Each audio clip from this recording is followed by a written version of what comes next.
Blog Talk Radio. You're listening to RVD Radio. Drop that down! The whole fucking show!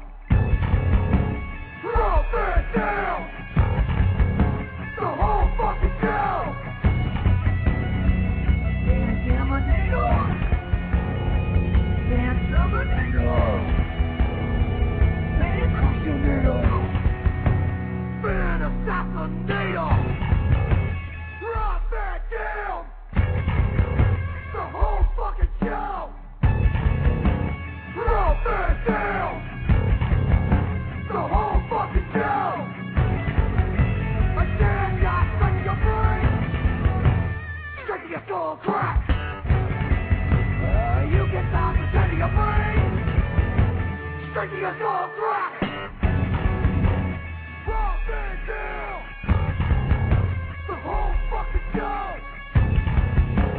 Drop that down! The whole fucking show! I will fly high!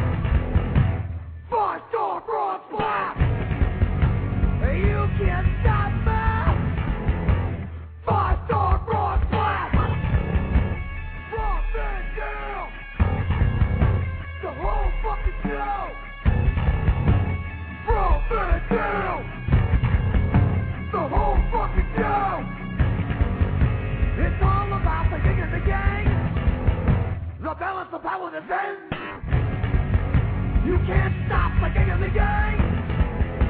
The balance of power that's in! Drop it down! The whole fucking show! Drop it down! The whole fucking show! I will levitate! Flip, kick you in the yam! I will decimate!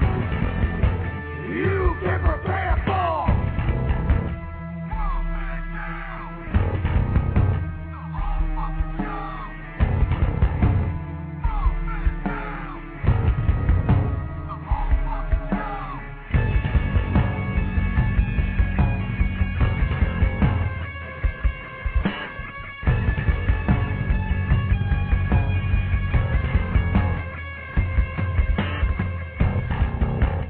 Drop it down!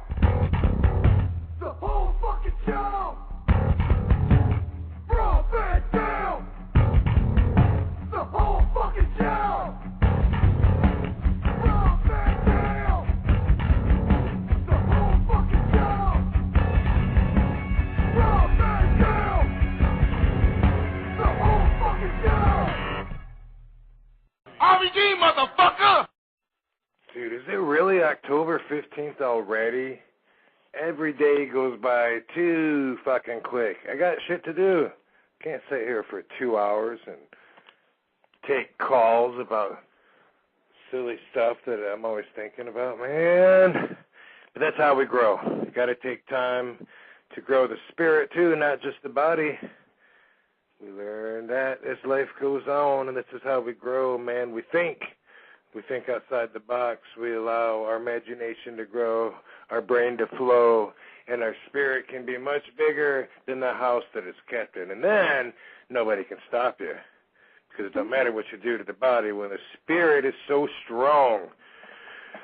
Time to get spiritual. We should have a spiritual topic next week.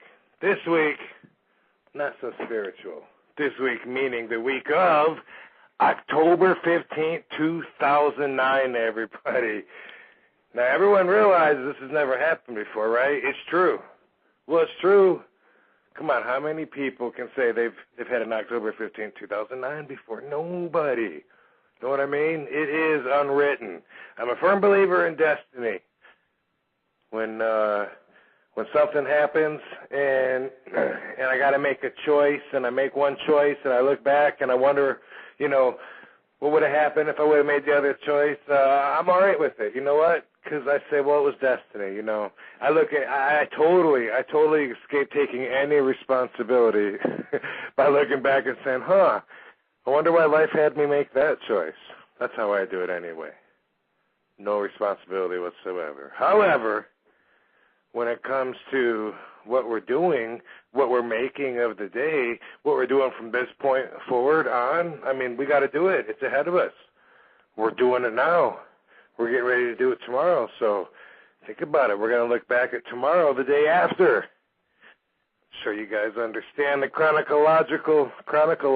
Dude, I put an extra syllable in that, like it doesn't have enough already. That's okay, because I'm down with Cronus. Did you ever think about that? That's where chronological order came from. Cronus, who got castrated by his son Zeus. Hey, he was eating his kids, man. People like that are fucked up.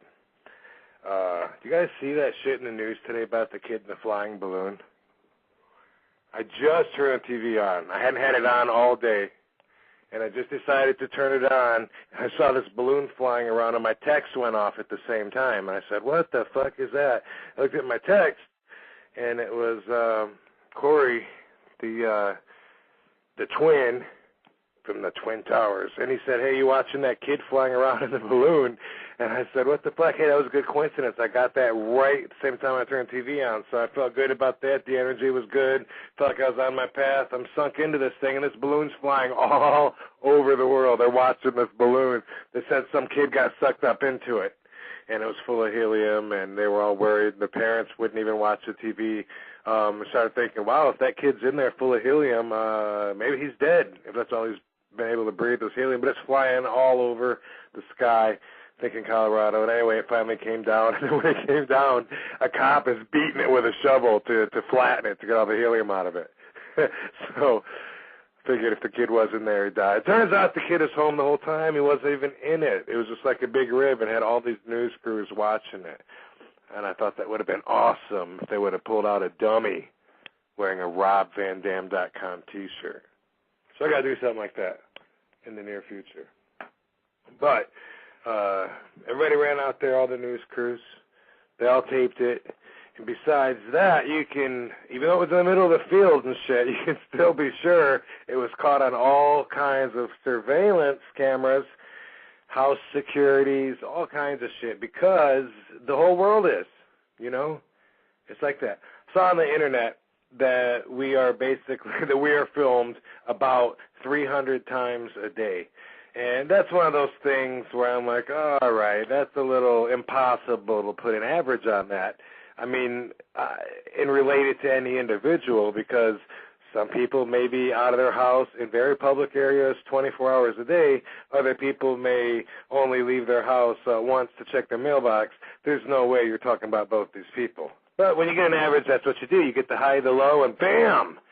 You go in between. So anyway, it's a fact. We know that. When somebody comes up missing, whether it's a little kid or a female, because it's usually that or that, and, you know, it makes big news, all of a sudden they're like, well, last seen, here she is at the ATM, here's a camera at the mall, here she is exiting the mall, here she is in the parking lot, giving some stranger a hand job. That's peculiar. And they follow her everywhere, and it's shit that they had anyway, that they went back and looked at. They always do. They always do. A lot of people are very offended by it. They think that their freedom is being taken. In fact, that's how this conversation came up last week. I was talking to a friend of mine who was like, oh, that's bullshit, man. That's bullshit. You know, you can't go anywhere without being filmed now. I'm like, what the fuck is it that you're doing that you're so concerned about whether you're going to get caught on film or not? I mean, really, I don't want a camera filming me and the world seeing me sitting on a toilet, you know, or spanking the monkey or anything like that. That'd be pretty embarrassing. But besides that, I don't have things in my daily life that I'm hiding, so I don't really understand where all the paranoia comes from. I get it a little bit, you know, when they're talking about, well, Big Brother wants to control you and keep watch on every move you make. Okay, I get that. But you know how many bad people are caught because they're on film all the time? I mean, there's hours and hours and hours of television shows every week dedicated to that. Criminals that knock over convenience stores, they're on film. Sometimes killing the innocent cashier, even when they're cooperating, just ending their lives like nothing. Why? So they won't get caught. Guess what, asshole? You're on candid camera, motherfucker. Smile. And I'm thankful. I'm so glad that they get caught. In fact, I'm so thankful that I am definitely in favor of the cameras. Now, I don't want to be like filmed right now in my own house through my computer and not know that. And that is a theory. People believe that does happen. And it can. I mean, I saw where computers can be gimmicked like that. But that's not cool. There is such a thing as invasion of privacy. But when you go out in public, there's so many bad people out there that I'm thankful for the surveillance footage that we're able to find out what happened after the fact, and sometimes maybe even prevent. You know, I'm sure a lot of people are discouraged when they see cameras from doing any kind of malicious acts or criminal activities that they're not too proud of. So I look at it like this. Okay, if you're one of those people that really has a problem with cameras being everywhere, does that mean that there's something about yourself that you're not proud of and you don't want the world to see? Is it like that? Or is it just that you know you're being naughty? You know, there's a camera at the fucking intersection. Takes your picture when you run through a red light. I know not all the cities across America and in the world have this, because RVD radio is global, yo. But here in L.A., there's a lot of, and I see them flash sometimes. I don't give a fuck, you know. Mail me a ticket, whatever, you know. Have heard some funny stories, though. I heard one time that the police station sent the ticket in the mail to a guy with a picture of himself running through a red light, and that he sent back a picture of $100, and that ended up, according to the story, with the police station sending him a picture of handcuffs. In which case he turned his mind, turned his thinking into a check and paid them. I don't know if that really happened. Whatever, dude. I mean, you know, that's a bit much. I mean, because if they're using it for reasons I don't agree with, then I'm not. Then, you know, fuck that. But the fact that they're out there anyway, they're going to catch people that aren't like me, that are bad, that are murderers, that are stealing, that are victimizing innocent people. I'm glad that there's cameras. I'm glad they don't get away with this shit. You know, I'm so glad they get busted. I watch America's Most Wanted. I'm a big fan of that show. They've caught like 1,092 fugitives since the show has been on, and a lot of it is because these assholes are caught on film. You know, sometimes they're in the background while someone's doing a home movie, like, hey, isn't that guy that killed and buried that family? You know, I mean, these people, I'm glad they can't just kill somebody and just walk off and say, okay, my life's better with that person dead. You know, I got a better car out of the deal, got a little money for a while. Fuck that. You know? So that's how I feel about it. I think I brought this up last week. I was telling somebody recently. Anyway, fuck it. I'm going to tell it again. I saw on the news that these neighbor ladies, they were in a little bit of a argument over one of the neighbors had a barking, yippy little dog that would bark all day, supposedly. So the lady that hated the dog actually took the dog, snuck that dog out of the yard, put it in her trunk of her car, drove to a faraway neighborhood, dropped the fucking dog off, and then went back, and she thought that, you know, problem solved. That's somebody's family member. I mean, if you have a dog, you get attached to that dog like it's your fucking kid. And this lady, because the dog barked, just thought, well, you know what? She won't know the better. My life will be better. And I'm so thankful that somebody's camera that they had on their driveway caught this lady taking the dog out of the fucking truck. Now, I hope she got in a lot of trouble. I'm sure she was extremely embarrassed. And most of all, she was exposed for being the cunt that she is. I don't want to transition off of that, so let me put a little spacer here. So cameras are everywhere, you know, and if you're out and about and they're recording your, I wonder, you know, because I am famous, I get recognized a lot and shit. I wonder how many people, like, if they're viewing the ATM footage, you know, from the camera, oh, dude, look, there's RVD, you know, or if you're security at a mall or whatever, you know, you're watching it. I wonder how many of them, you know, like, mark out, dude, isn't that Jennifer Aniston? Look, You know what I mean? Because they go everywhere, and that's it. You're on camera whether you're famous or not when you leave the house in the United States, because we are filmed everywhere. So now, let me transition, since I took a little breather off the C word, and let me go to RVD Radio producer Nikki Starr. Nikki Starr, what's up? Hey, holla. Hey, SVD's not with us tonight. We're going to have to call her in a little while. She took a drive up the coast. She's got a friend with her from out of town. She's showing her California, and so I'm here by myself. But I'm here with you. Well, I'm here with you, and we have a bunch of people with us, so you're in good hands. Exactly. So what's your feel on the video surveillance, Nikki Starr? Well, how I feel about it is this, okay? So most everything I do would be okay for anybody to see, just so you know. I'm not that, weird, so I'm pretty Not like tame. a shoplifter, you don't No. Okay. Yeah, no. So I'm kind of boring, and if you want to watch me, you can watch me. I'm just saying. However, I'm just thinking that maybe it might be quite intrusive. It might be, I don't know. I saw all the cameras when you were in Amsterdam. There was a ton of cameras everywhere, okay? And you didn't seem to mind it, right? I'm not sure what cameras you saw in Amsterdam. You're freaking me out. What did you see about the cameras? I thought I saw cameras in Amsterdam, watching you. You mean like people with cameras? Yes. I get my picture taken a lot more than most people, because people actually stop me and ask me, hey, can I get a picture with you? But in Amsterdam in particular, they don't seem to like cameras so much. And I made a point to ask a local guy that lives there in Amsterdam, Mr. Netherland, Rick Peters. Yes. But why that is, and he said, because the red light district, and people aren't, don't want people to know their shit. They could be there, and maybe they're not supposed to be there, or whatever. But I noticed for the most part, when I would pull the video camera out, I felt like people were giving me hate looks, ooh, hey, what are you doing? And I just felt like, well, I'm out there, damn, what are they going to do, get their ass kicked? Right. But they didn't seem to like it, and I saw a few other people with cameras, but they were mostly Asians that were obviously tourists. And not a real big part of it. But anyway,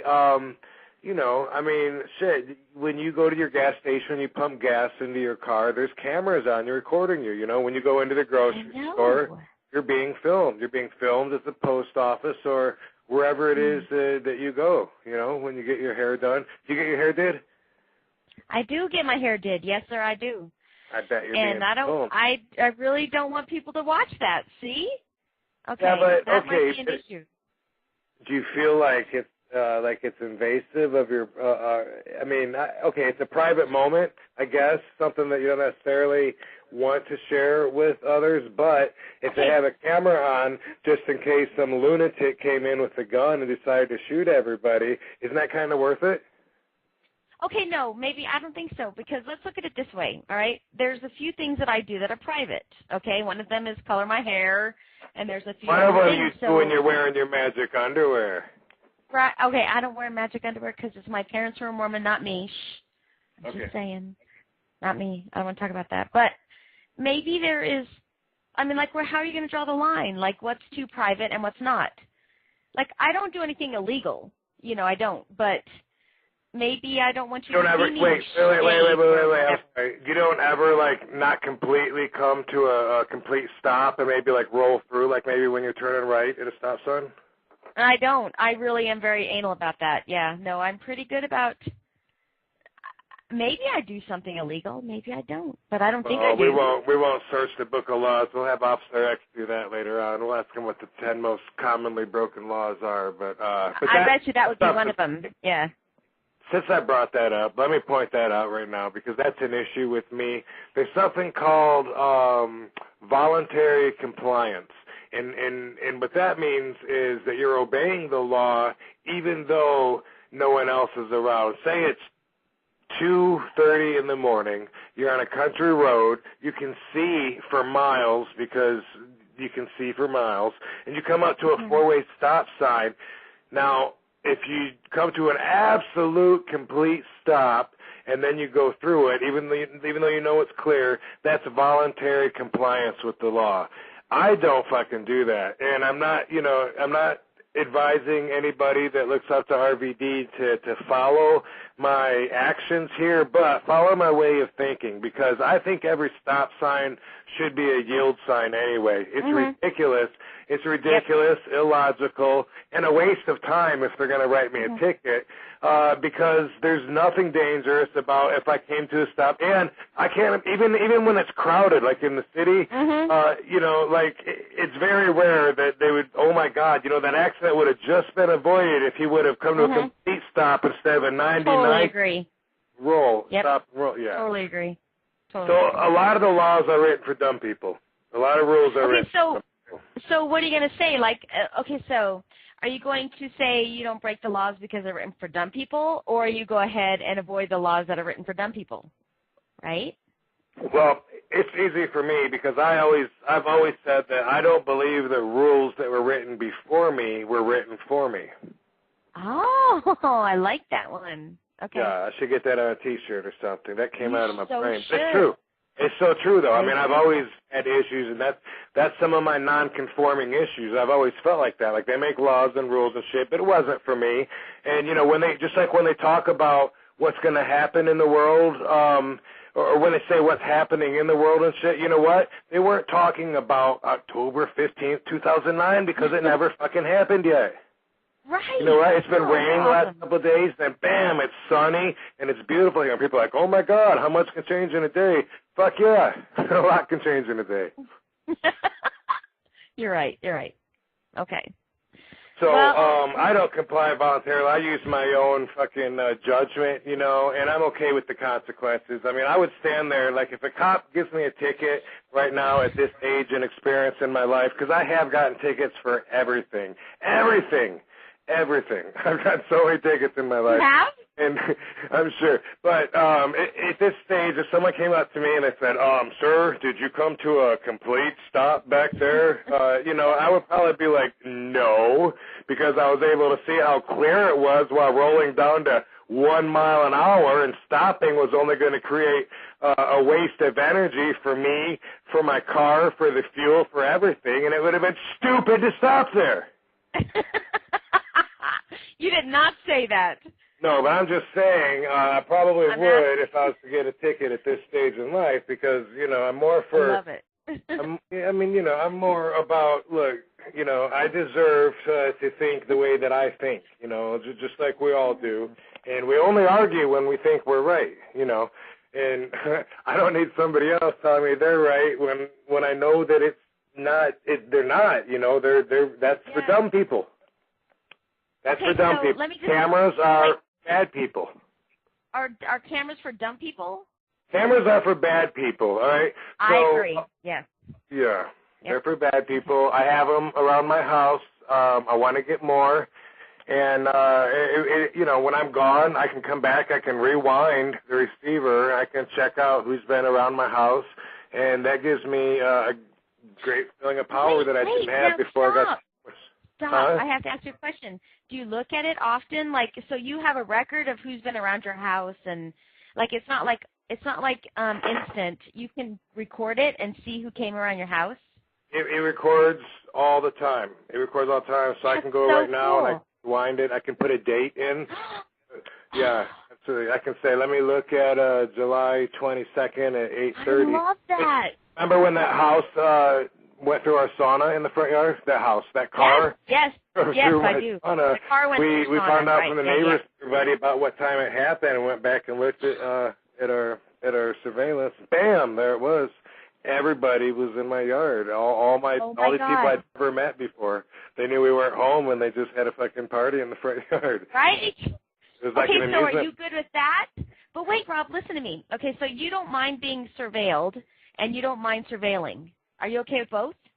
I totally am, and also, again, I got to point out that being of somewhat of a celebrity status, I'm sure I get my picture taken way more than most people, and it's something, that you have to come in terms with as a choice, as a conscious choice. If you're working in the entertainment business, if you're if you're gonna take fame on is one of your characteristics. Because some people that are famous will say no every time. They won't let you take their picture. They're assholes. I don't understand why. So it's not just that because you're famous you automatically take it, because a lot of people don't. But I'm always like, fuck yeah. I mean, it don't hurt me, and this person, it means a lot to him. Take my picture. Wow. Plus, That's I'm so very cool. photogenic. So you surveil. You are very photogenic. I have to give you that. So you surveil, and you're okay being surveilled. What about paparazzi?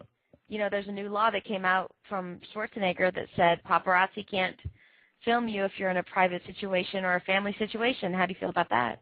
What about that song, Paparazzi, by Lady, what is it, Godiva? What's her name? Yep. I don't know, whatever she is. Yeah, okay. Yeah, here's the thing with that. Those people are bottom feeders. They're horrible people. But for some reason, I love watching TMZ. It's like I watch it because I'm fascinated to see these people, these bigger than life people, being real people. You know what I mean? It's awesome seeing someone like fucking John Travolta, waiting for a car to pick him up at the airport. It's like, dude, he's just like anybody else. But the people in that office, Harvey and all those guys, they're such bitches. And every time I watch it like cringing and hating them because they make up these silly stories. Like, oh, did you see what he was wearing? Oh, my God, they haven't worn those since the 70s. Who the fuck cares? You really think that guy cares what you think about his socks or whatever? I mean, it's like they try to take energy to give themselves energy to feel better. But yeah, I always watch it like hating on them. They'll be like, they'll interview somebody. And if somebody doesn't look at the camera at all, won't give them any time, they'll be like, oh, yeah, he's a prick. If they do look at the camera and talk, they'll be like, oh, my God, it was like he was desperate. I felt bad, like he wanted someone to talk to, and he just kept talking to us. And it's like you can't win. That's bitches. But that's the paparazzi. That's who runs that. But, yeah, I'm a voyeur, so I do tune in. Okay, but you don't mind people, like if somebody put, like if you and SVD were out, like you were in Amsterdam, okay, and you're having your private vacation and people are in your face, it doesn't bother you? Dude, no, why would it? No, I don't mind. I mean, being rude. If they're being rude, of course. I mean, you don't want somebody that's like coming between you, and pushing her out of the way. And I mean, that has happened. Right. She had to point that out to me. Yeah. Nobody can touch her. I understand. Yeah, but other than that, it's all good. If people give a shit what I'm doing when I'm on vacation, then more power to them. Here I am. You're awesome. All right, let's get Harry on. All right, let's put him on. Thanks, Nikki. All right. Hey, Harry. Yo, what's happening, guys? From New York. Hey, how are you? Good. Really quick, I actually got an email from an RVD fan telling me that I was off on last week's voting. Just wanted to clarify that I disqualified Chris Masters for voting for WWE, which is why WWE had one less, because if Booker T called up, he would have said TNA, correct? Well, yes. I don't know. Based on the rumors I've heard lately, I don't know if I can answer that either way. Well, if anybody that worked for TNA called up, they would naturally say TNA, so I counted Chris as a biased vote, and I disqualified him. But that's why the WWE had one less vote. Well, thank you for clearing that up and for bringing that up, because this is worth mentioning too. So funny. We got a little bit of internet media play on some of the wrestling websites reported on RVD Radio last week about the poll. Should RVD they go to TNA or WWE? And what was funny... Dude, they were reporting it like you were in negotiations with both.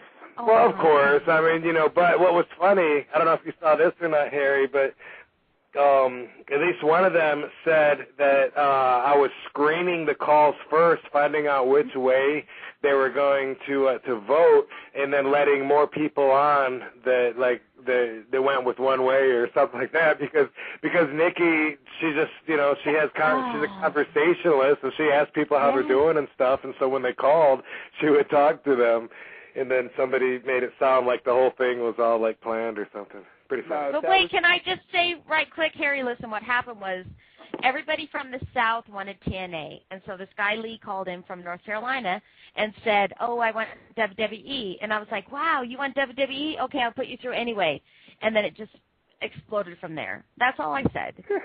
I mean, it was just bad. I know. I felt horrible. If the calls so bad. If the calls were screened, you wouldn't have let people through that said neither.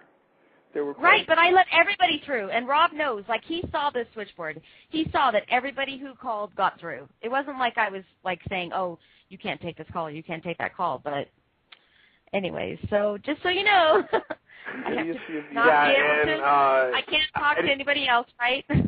They had such detailed answers and such good reason and logic behind each answer that by the time they were done, sometimes I'd have to ask them, wait, who was it you voted for again? They were just such long answers, and obviously I didn't know what they were going to say before, and sometimes not after either. You know, it's funny. After last week's show, talking about wrestling for 2 hours, which is 2 hours more than you and I have spoken about pro wrestling in a couple of years, I actually spent the week watching all the shows on television to make a proper decision for myself. And I actually saw one good hour of wrestling. It was TNA's Global Impact, which took place in Japan, had nothing to do with Vince Russo's booking or that silly six-sided ring, and there was actually some real wrestling on the show with Chono, Choshu. But as far as thank you. You know, even the Dudleys or whatever they're called now were entertaining, you know, which is kind of rare these days because it was a normal wrestling ring without stupid booking. But that's not a regular thing. And of all the shows, my decision is SmackDown because it's pre-taped. I could read the spoilers and only tune in for the Rob Van Dam match. Well, okay, but let's catch you up to speed. That was last week's show, yeah. Harry Slash. Hey, Nikki, if Bruce Jingles calls, let him through. I got a text that said I didn't take... Okay, he called, but then he hung up. That's what he said. I didn't see him on there. Okay. Can I call back in? Yeah. I hope so. I think so. I told him call back. Hopefully he will. And I'm gonna try and find out from Harry Slash how he feels about surveillance, especially walking around New York City. Because when I go to New York City, Harry will pick me up. We drive around and shit. And dude, that's like being indoors when you're outdoors. There's so much bright lights and glass windows and just fucking boom. Well, the camera boom started after 9/11 of 2001, where it wasn't just New York. It was every major city was putting up cameras every 20 feet. Now, me personally, I don't mind Big Brother watching. I just wish they knew what they were looking at. Because, you know, you can have 1 million cameras up. We have cameras that could read the headline of the newspaper on your front porch from space, but it's been over 8 years and they haven't found bin Laden. Right. You know, so the camera thing, you know, if you're doing something wrong, you're going to get caught one way or another. Me personally, I don't give a shit if there's 1 million cameras around because I don't break the laws as much as I used to. Right. I mean, and they're not using it, you know, to enforce anyway. I mean, it's not like you're going to be getting tickets sent to you like, oh, we caught you without your seatbelt, you know, at 4 a.m. on this camera at the intersection of 34th and Main. It's not, you know, it's not like they're even doing shit like that. So I'm not worried about that. Otherwise, you know, I'd hate on it a little bit more. But that's for the paranoid, you know. Well, you mentioned something earlier about it being an invasion of privacy. You got to remember that lovely Patriot Act that George W. Bush put into effect pretty much kills all privacy. You know, with the Patriot Act, if they decide, you know, one day, hey, I don't like this guy, they can crawl up your ass with a microscope in your sleep, and there's nothing you can do about it. Right. I mean, they got to have reason, and I know they can come up with reason, you know, but still, again, am I worried that because there's no habeas corpus that they're really going to invade my house with a team of people, hold me torture me without questioning me or even telling me why they're doing it. I don't think that's going to happen. No, McCain didn't get voted in. Hey, but one question, though. You said you don't believe in following laws that were formed before you were born? No, I didn't say that. Don't be twisting my words around here. I'll say it for you again. I said rules that were written before me weren't written for me. So that means the Ten Commandments is optional. Well, the Ten Commandments definitely were not written specifically for me. There's no question about that. That's an easy one to answer. That was supposedly I don't know, 2,500 years before I was born or whatever. But yeah, definitely no. And by the way, those Ten Commandments are written for Christians and Catholics and Jews and whoever else. They're written for people that lived before electricity. They're written for people that lived 2,000 plus years ago. Plain and simple. Times have changed since then. For sure. And since like 4 out of the 10 are like the right way to worship God. Anyway, I think we can combine them into like 1A through 1C. Yeah. So there's actually only like 6 commandments. And something like that. 2 of them are about not coveting your neighbor's wife or something like that, or committing adultery. Yeah, and that's bogus because my neighbor's wife is hot, man. I'm just joking. I don't have any hot neighbors that I know of. But if we would have had a camera and could have filmed whoever the fuck wrote those commandments, then we'd have a little evidence, and we could remove some of these questions. I agree with that, but they didn't have electricity back then, let alone cameras. Exactly, man. And then he said, let there be light. Boom! And someone hit the light switch and nothing happened, right? I don't know, but rules written for in the day when people used to wipe their ass with a leaf doesn't quite work for me nowadays. Some people still do. Well, that's a personal thing. True that. Michael Porter, you're on RVD Radio. RVD, hello. Hello. How are you today, Michael? I'm doing all right. Yourself? I'm all right, too. SVD's not here, and when she's gone, me and the dog are usually just kind of like moping around the house, kind of like waiting for her to get back. She has a friend in from out of town, and she drove up the coast, and you know what? We'll have to call her. I'm going to call her in a few minutes. But first, we're going to talk to you, Michael. Well, I appreciate that. As far as the subject of the cameras, I think it's a good idea because if you don't have anything to hide, why would you be against it? Good point.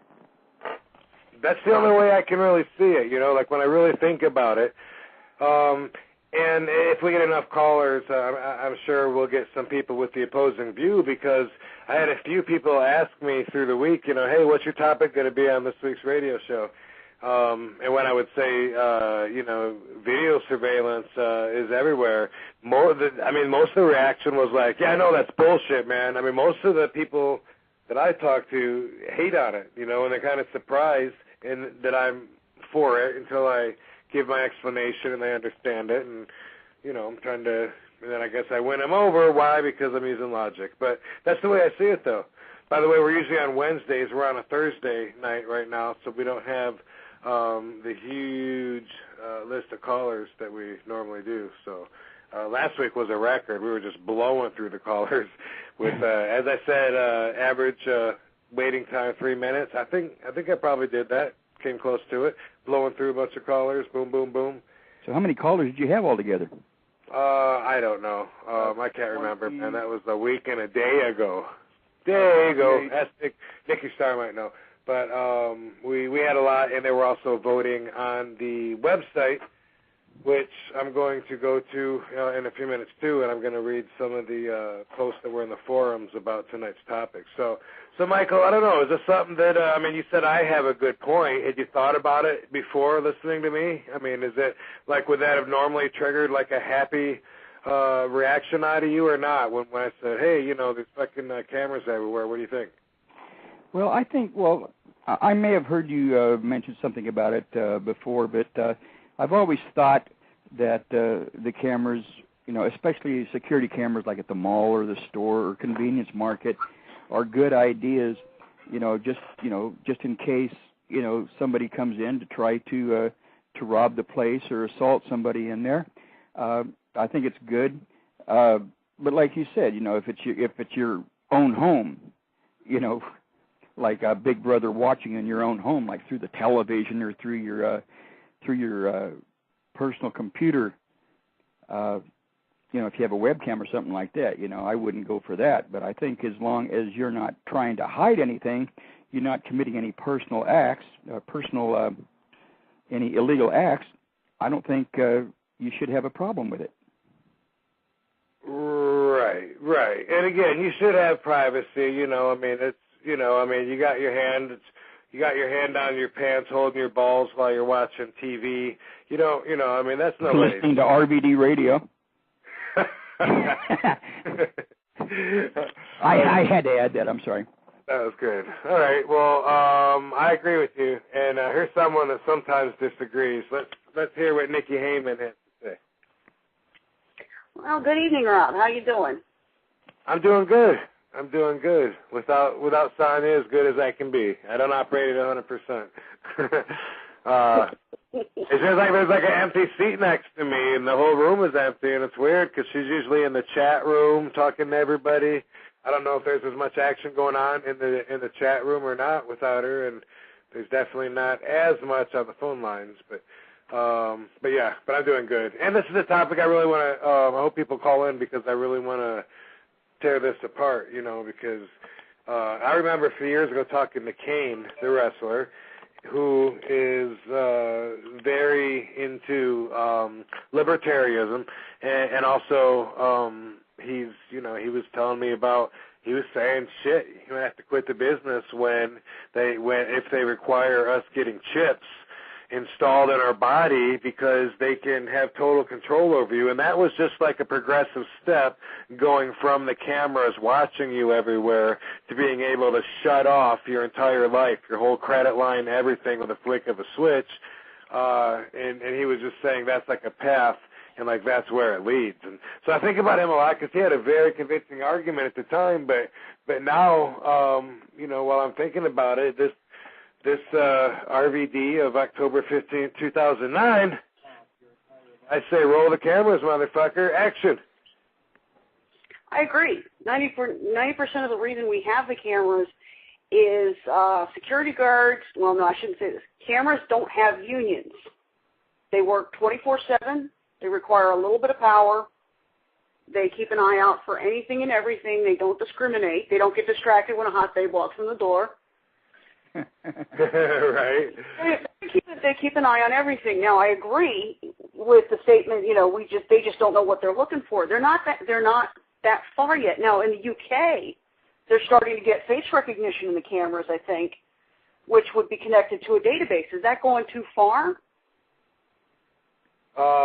Cameras connected to a big database system? Like a criminal database. So if a crook was just walking down the street, blending in with the crowd, the camera says, ooh, hey, we got a warrant for that guy. They can actually notify the authority. They can say, hey, this guy is here, maybe we should go get him. Is that too far? I don't know if I want like one set of eyes watching everything. Oh, great. Jason Hervey's calling my cell phone, and I don't have Sonya to take over. You know what? Take over, Nikki. Talk to Michael Porter and Harry Slash for a second, all right? All right. Nikki, you got it? Because you got to answer this call, right? No, you're good. No, you're good, but you got to call the radio station. We're going to take over the show now. Go ahead. Go for it, Nikki. I'll call you right back. I'm not saying I'll take it now. Go ahead. I just want to ask you a question, all right? Sure. Are you okay being watched, and are you okay watching? I think that's what it boils down to. Well, I don't mind being watched when I'm out in public because, it's not only the cameras, anybody could be watching me. And frankly, if you want to watch, go ahead and watch. I might be good for a laugh. Somebody sing that song. I always feel like somebody's watching me right now. That was I always feel like somebody's watching me. I have no privacy. On the Geico commercial now. Now it makes me think of a set of eyeballs on Geico. All right. Jason Hervey is a friend of mine, a business associate, and we're going to give him a call right now. He's going to be a guest on RVD Radio. Yay! He was in the Wonder Years. You remember him? Oh, yeah. Yep. Okay. There it goes. Jason Hervey. RVD. What's up, dude? What's going on, buddy? Doing this radio show, yo. All right. Very cool, very cool. Are you causing trouble like usual? No. The only trouble tonight is that Sonya's not with me. And she's usually running the chat room, and she laughs, and she's a lot cooler and friendlier and more enjoyable than me. So the show probably has a little lower tone than it normally does. But besides that, so far it's all good. All right, and what are we talking about, Rob? We're talking about video surveillance. Jason Hervey is the king of reality shows. He's got like 8,000 reality shows on TV right now, working on a bunch more. And, the thing with reality shows is it's the concept of catching people when they're not reading a script and they're actually doing their real thing. Tonight we're talking about just the fact that there's video surveillance everywhere. They say you're filmed like 300 times a day on an average. You're filmed going through intersections. You're filmed at 7-Eleven looking at the porno magazines. And they don't really have porno magazines at 7-Elevens, but, so don't go looking for porno magazines at 7-Eleven, kids. And, everywhere you go, your image is taken, and we're talking about, is that a good thing or a bad thing? Because a lot of people automatically feel like it's taking their fucking privacy, and it's somehow like invading on their rights. And, when you really think about it, I mean, what's the big deal? It catches a lot of bad people. Yeah, I mean, look, in all honesty, whether it's... Be honest, Jason, be honest. This is RVD Radio. I'm always honest. I think that whether RVD, motherfucker! Woo-hoo! I won't do that again. I think whether it is video surveillance or, just about anything else, moderation, is always the key. And I think that, in situations where it's either, crime-related, privacy-related, any of those things, I mean, there really is a clear, bright line in the sand, or at least there should be, between, what is too much and what isn't. And I think that if you're doing something for kind of the collective good, or taking, criminals off the street, or any of those things that's kind of related to, bad issues, I think that that's appropriate. But when you start to, invade people's privacy, and it just becomes, kind of indulgent because, technology allows it to be so, I think that's really when you run the risk of pissing a lot of people off. Yeah, the Iron Sheik used to, I don't know if you can hear me or not because someone's calling on the other line rudely. Okay, there it goes. The Iron Sheik used to say everything's okay in moderation. Only he'd say it with his accent. Moderation, whatever, something. But, I mean, really, a lot of bad people are caught on film. A lot. And, I mean, a lot. A lot. And I watch America's Most Wanted, and I watch the news, and I see a lot of people with various crimes, whether it's snatching fucking little kids or stealing or killing or just vandalizing or whatever. The fact that people aren't getting away with criminal activities that victimize innocent people, it's so worth it. It's so worth the offset of people feeling like, oh, I don't want to be on film. So what? I mean, if you're not doing anything, nobody's paying attention. It's not like when you're walking, carrying groceries from the grocery store to your car. It's not like someone's taking that piece of footage home and beating off to it. It's just part of an all day of filming. But you could catch. There's a good chance that somebody's going to be an asshole, and a good chance you might catch him on film, doing something that could hurt somebody. Sure. Yeah, no, and just to kind of, we're both really saying the same thing.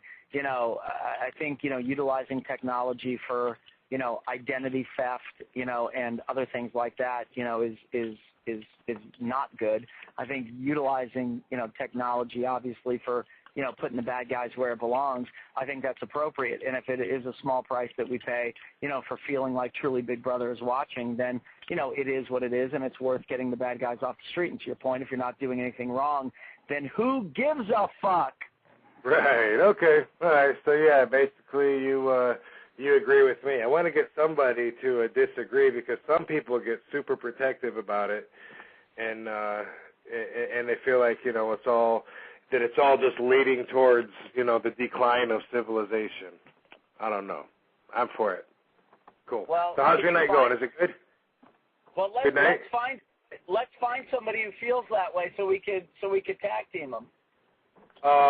Okay, cool, dude. You're gonna, we'll try. Hold on, though. Now I'm starting to have my problems that you were asking about, because I'm trying to do two things at once. I'm trying to dial out because Dave DeFalco just called me. I'm going to try and call him. Here we go. It took away the screen. Now there's some callers I can come back to, but wait for the answering machine.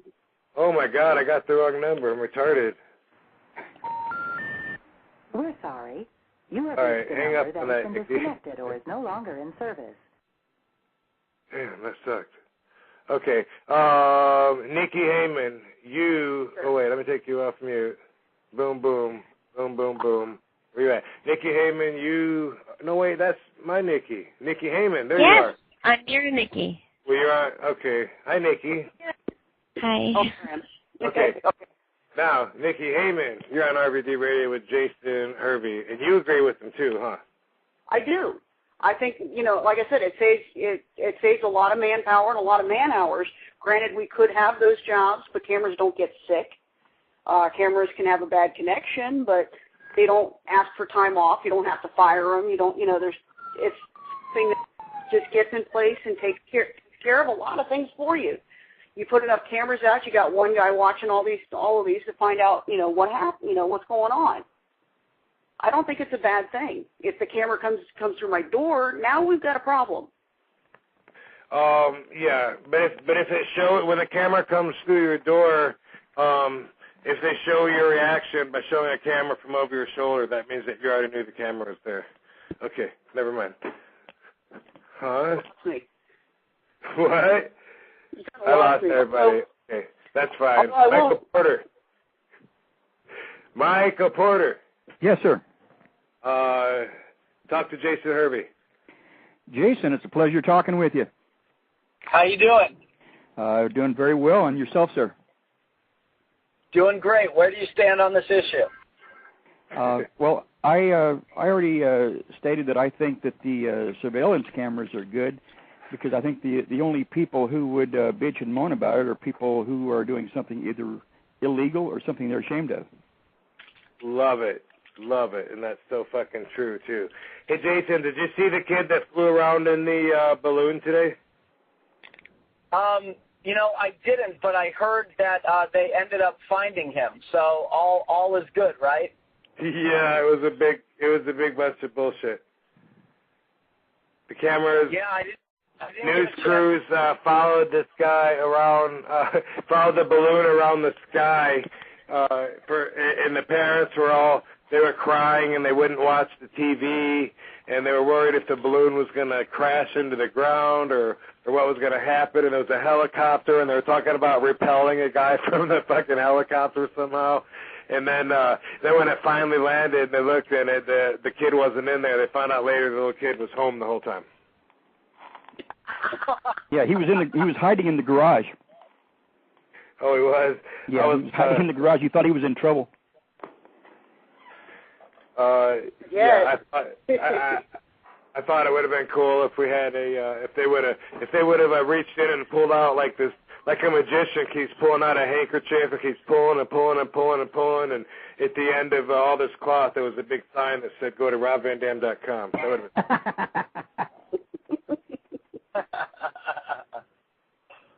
That's good, Rob. I think you should do that. Yeah, I'm working on my budget. Harry Slash. Yo, I'm back.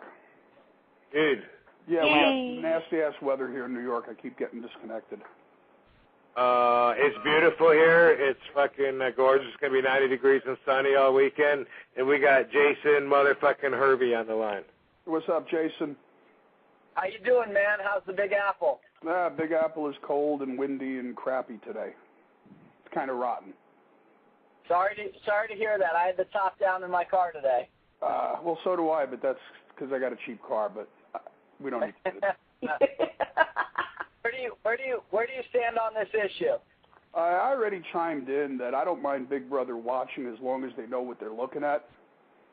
You know, I don't commit as many crimes as I used to, so it really doesn't bother me being photographed all the time. Plus, living in New York after 9/11, there was a camera every 20 feet. So we're gonna check with Big Bob and see if we can get a cock meat sandwich. Please enjoy the music while your party is reached. What the? Oh, my Lord. What the? This is Big and the Reader. Hey, Rob, I don't want to have that sandwich. I don't want it either. Randall Reader. Hey, Randall Reader, Jason Hervey does not want the cock meat sandwich. He'd like that clarified right now. You have to be careful, though, if you go to a Subway and ask for double meat. Yeah, I'm just saying I don't have the appetite for that right now, so maybe you ought to talk to Rob about that. All right, let's all get a hold of it. I think that's a good choice. I'm actually not interested myself either, but Randall Reader, how you doing tonight, dude? I don't know. I'm kind of feeling crushed. Nobody wants the cock meat sandwich, man. Well, don't say nobody wants it. Yeah, Jason doesn't want it, and I don't want it. That's only two people. Jason, do you know the scene with Big Bob in Harold and Kumar, Guatemala Desert? No, it's not Guatemala Desert. Escape from Guantanamo Bay. Yes. Why don't we just find out where he stands on the issue? Are you for it? Or All right, he's avoiding. He's not going to say he knows the scene or not, so that's okay. We'll wonder all fucking night. Anyway, Randall's Big Bob. He was in Wrong Side of Town with RVD and a bunch of other shit because he's a fucking actor and that's what they do. And he's on RVD Radio. And Randall, we want to talk to you about our subject tonight. All right. All right, you're filmed all day, everywhere you go when you leave the house. Your image is caught hundreds of times. Does that piss you off, or are you all right with that? You know, it's funny. I actually don't like it, but I guess you do get accustomed to it, you know, and jaded, which is really scary that we can get so damn used to something like that, you know. Yeah, I'm not really digging it. You know, I don't like Big Brother looking down my shoulder over everything. What do you think? Well, I actually have understood that point of view before a long time ago when I was talking to Kane, and but now, I mean, the more I think about it, the more I'm in touch with everything in my life. I feel like it's a good thing because it protects us from bad people. And I don't have the trust in the majority of the people to be good. There's a lot of really, really bad people, enough to make the nightly news nightly and daily and morning. And, I mean, it's like there's news, there's crime on the news all the time. There's sick people that will make victims out of innocent people. And I love that they get busted because they didn't know they were on film. It happens all the time. Yeah. Yeah, I don't know, man. I mean, I hear you, but it's just kind of creepy, you know. It's just, it seems like, you know, a lot of our, you know, I don't mind the filming so much. It's just, it seems like kind of a symptom of just that that we really don't have the freedoms that we used to have, or that we feel like we should have, or at least I feel like I should have. And they, down to, we're just being looked at and watched all the time like everyone's a criminal.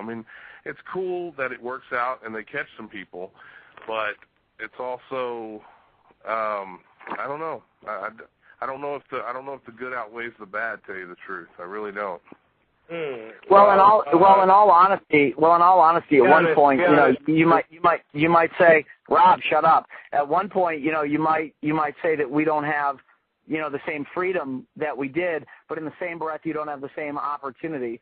So it's a little bit, of invasiveness, which, by the way, it's not like you go through your day sitting there going, oh my gosh, I'm on video. Oh, they just got me at this intersection. You generally, it's not, within the top of your conscious.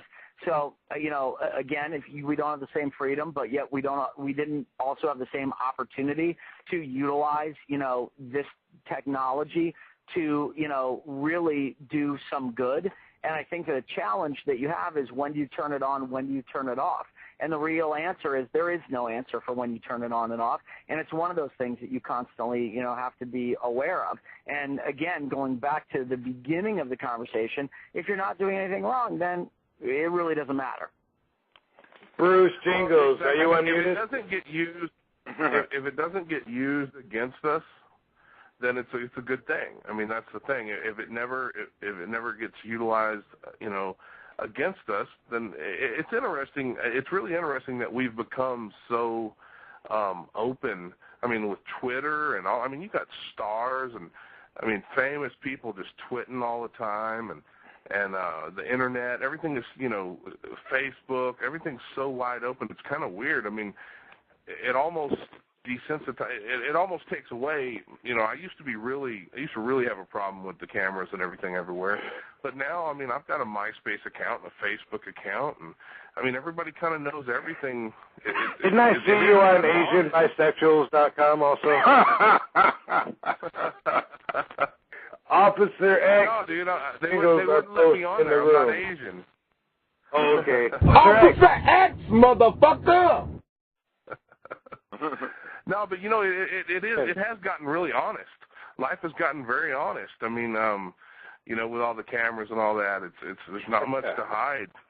So it would be kind of interesting. How interesting would it be if everyone opened up their finances and everyone knew what everyone made and there was no lying and it's kind of. No, actually, Randall, that was my topic last week or a couple weeks ago, was telling lies. I'm a very honest person, and if I tell a lie, it fucking bothers me. A lot of people lie all day long and don't think anything of it. They could just as soon tell a lie as tell the truth. For me, if it's an answer that I feel uncomfortable with, then you know what I mean. If I'm on the toilet, and someone calls for me, I don't want Sonya to say, "Hey, he's on the toilet," but I don't want her to make up a lie, and say, "Oh, he's working out." Can you call? It's like, fuck it. How about saying he can't come to the phone right now? What's wrong with just saying that? Why so many, for people it's so easy to just throw out a lie, and that bothers me. And I honestly, I don't. I try not to lie at all. Then we break it down into white lies, where you don't want to hurt somebody's feelings, and they say, does this look good on me, and shit like that. But so as far as you asking, with reality being exposed, what would the world be like if we couldn't lie anymore? I don't know. It might not be that bad. Then we could actually learn based on the truth. Well, just imagine, take some of the crazy topics, take marijuana. If everyone... I do take marijuana, happily. Bruce Jingles? Exactly. Me too, brother. Myself. But if you actually knew who did, if everyone was open about who smoked weed, right, it would completely be legal.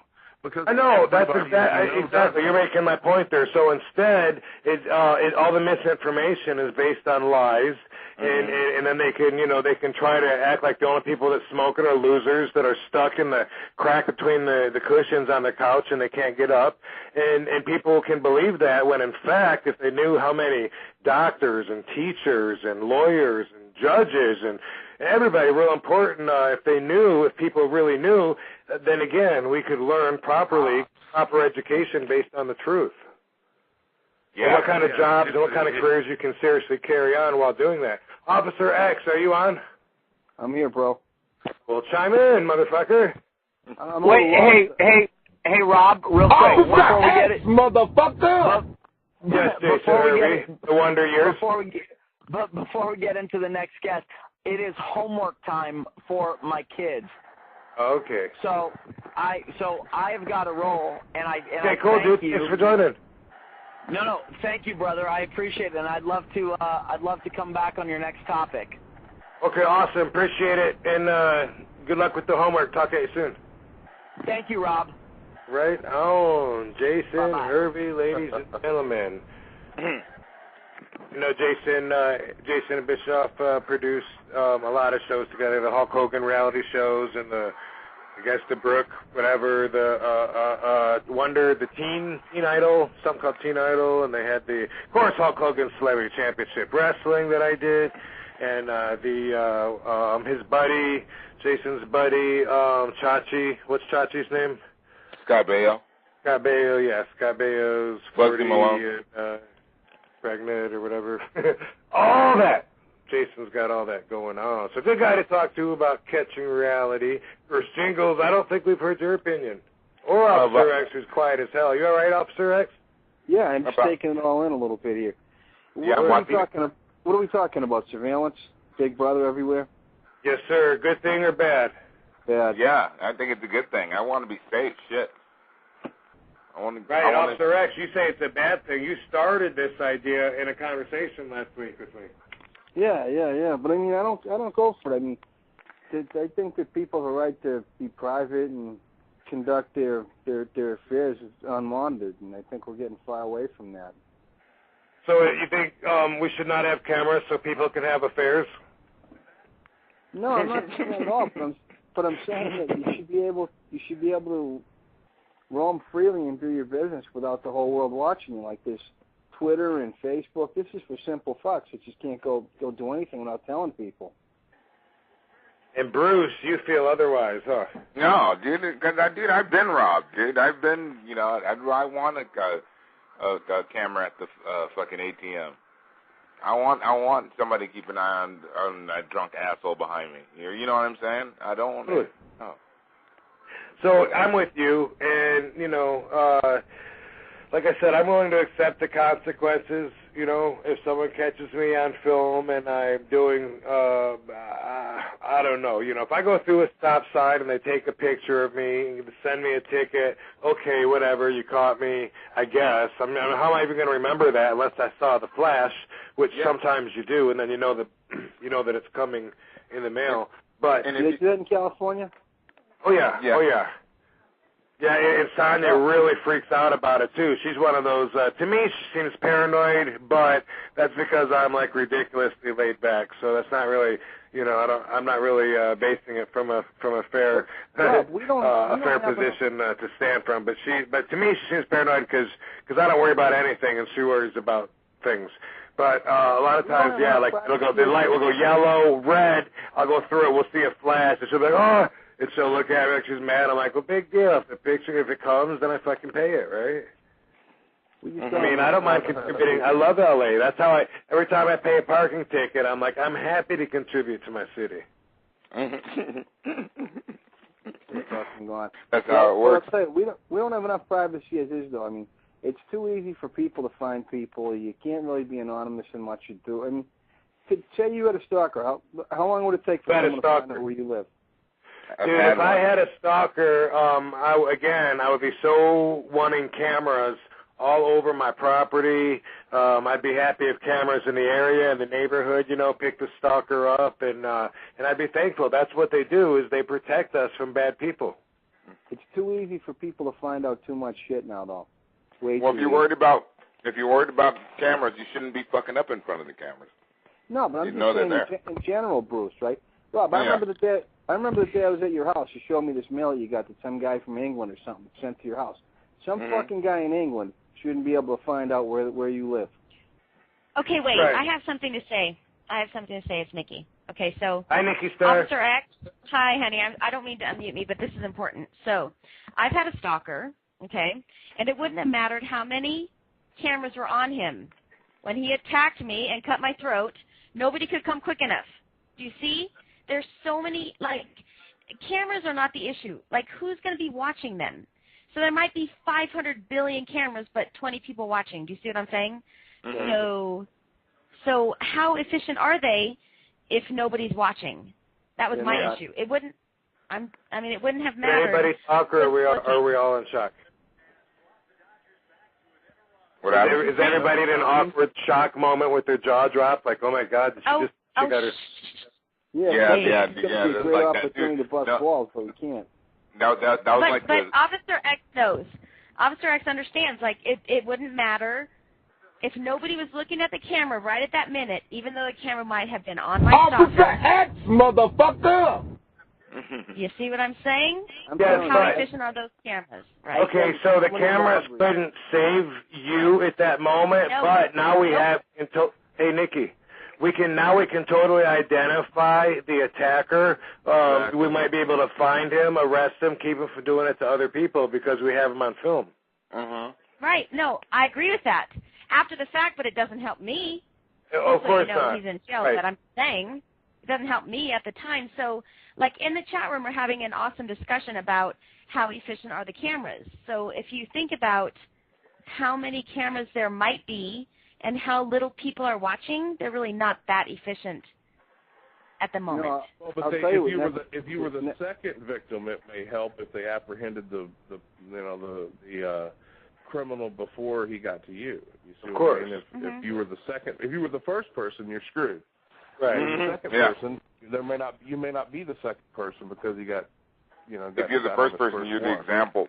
Obviously, it would have been better if people would have been there to see Nikki, and then they could have stopped that attack. But at least it didn't just happen in vain. I mean, with evidence like his image on film left behind, there's a great chance he won't be able to do it again. So at least there's that, right? Yeah. Right. But do you see what I'm saying where it doesn't really, like, is it okay? I was really intrigued by the fact that, like, Rob, that you videotape your whole house and you can go back and look at different things. Like, I never looked at it that way. Yes, I've actually videotaped the entire experience that Sonia's gone through with her cancer fucking diagnosis. Don't even know what I'm going to do with it yet, but we update it like every trip to the hospital and stuff, and wow, we've got so amazing shit on there, and it's I couldn't even talk about it for the first several weeks, and it's still kind of hard to talk about. But I don't even know. But, I mean, it's like, you know what, you're recording life. Like, life is happening, and we got these things in our brain called memory, and we remember shit. And besides that, it's gone, and you just move on. Then everyone has to look in their own brain and try to pull from their own memories and say, okay, let's see if we all remember it the same way. You know, what happened?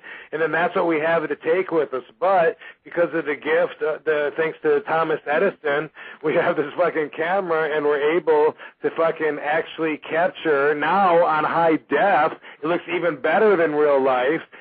Anything that we want, yeah, you can record yourself having sex. You can record your kid's birthday party. You can record your workouts. You can record anything, and you have it. And it's like you can always recreate it without just having to think about it in your memory, in your own fucked up, twisted way that you chose to remember it. Cameras are a great invention. That's obviously what Hollywood was piggybacking on. But you don't. I'm you good don't with honestly that. think There should just be a line, don't you think, Officer X? I think there should be a line somewhere 100%. for privacy. Yeah. 100%. Somewhere. I don't know where. Well, like if you watch Big Brother or shows like that, I always assume the cameras aren't in the bathroom, right? I hope not. Well, there you go. There's a line. I think they might be, but they just don't show it. Yeah, they're in the shower. Or I'm pretty sure, like on Big Brother, I'm pretty sure somebody's masturbating. Well, sometimes they shove a camera up your ass, but they call it a colonoscopy. Do you think that's crossing the line? But wait, there's a whole... Listen, there's a hole. They're talking about a hole, yes. There's this whole business on the Internet of watching those girls in those like houses where they have cameras everywhere. That's they go in the voyeurism bathroom, shit. they masturbate. Yes. So is it, if you say yes, it's okay? I'm just asking. I don't know. So they just need the magic underwear to keep them from masturbating. Oh my God, help me. I know, it's fucking crazy. You honestly, seriously, you honestly don't think that that people just don't have enough privacy anymore? You think? Myself? Yeah. I'm okay with it. I mean, obviously, some people's privacies are invaded. There's no question about circumstances that happen, but overall, I'm okay with the fact that everybody has a camera now because they have it on their cell phone. When I'm out in public, when I'm going through the airports or whatever, people see me. They go, they flip their phone open. Hey, can I get a picture? Everybody's got a camera. I'm used to that. I'm okay with it. When I'm out there, maybe it's because I'm in a high-profile status, It may be egotistical to say this, but I am a bit of a role model. People look up to me, and so I live my life a certain way, and it's a certain way that I'm not ashamed of. I would like people to learn from, and myself to learn from the truth. Michael Phelps. I just looked in the chat room for a second.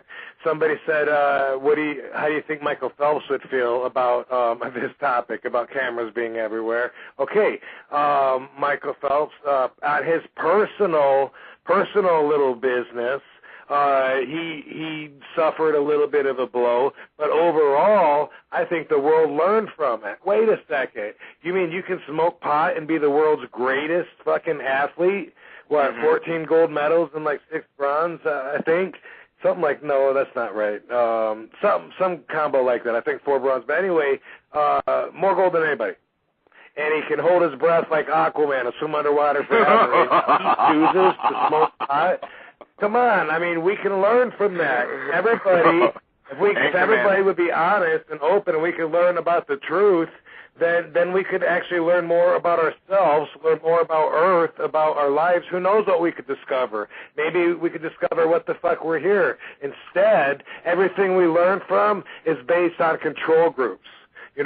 Well, we interviewed 1,000 men out on the sidewalk, and 98% of them decided they like women with big breasts. Dude, that's those 1,000 women. That doesn't represent everybody, but if we could be open and honest and know exactly how many people really do smoke or what, everybody really does with their time, or how many people, really do this or anything, whatever we're talking about, whatever the experiment was, we can never know the complete truth. We can only know it based on control groups because we don't have enough technology for everybody to chime in. Well, you can't know enough. You're always going to be prejudiced by the person doing the study. Always does what they want to do anyway. Wait, is that, who do I got to mute? Okay, say that again. You're always prejudiced by the person conducting the study, no matter what the study is. Bruce Jingles, I didn't know Officer X was prejudiced, or I would not have let him on. He's a cop. No. Hey, I got a question for Officer X. Honestly, are you harder on weed people you bust with pot, or do you go a little easier on them? We enforce all the laws.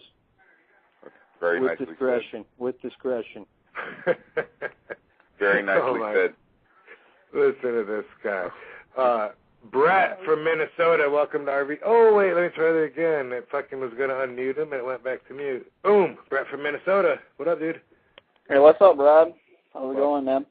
Good, man. Welcome to RVD Radio. We're having a fun. Yeah, I was just gonna say, Wikipedia's out there. Everybody knows everything about, the professional people out there. Why keep it private? Since there's so many internet, related stuff out there about people's lives. Yeah. What about Wikipedia? There's no privacy out there anymore. It seems like, it's just all up there in the air. That reminds me of like when I was a kid, watching WWF. The first time that I can remember crossing over into the real world was when Iron Sheik got busted with Hacksaw Jim Duggan. Do you guys remember that? Oh, that was terrible. Oh, everybody remembers it, though. It was like such a big moment in our life because these guys hated each other, but they're traveling with each other. They had pot and coke, and why are they riding together, man? They hate each other, and that was the first time I can remember crossing over into the real world and finding out. And now, you know, since then, especially when I was in ECW, it was all about the real stuff. You know, you get pulled over, bam, it goes all over the internet, and the next time you're in the arena, everyone in the audience knows what you did the night before. Yep, exactly. Yeah. Hey, Doug, did I ever tell you, Rob, that my experience? I was a kid, and I was at the Boston Garden, and we had a neighbor who was a security guard who got us into the back. This isn't with the drunk monk when you went in for that confession. I'm sorry, go ahead. No. Okay.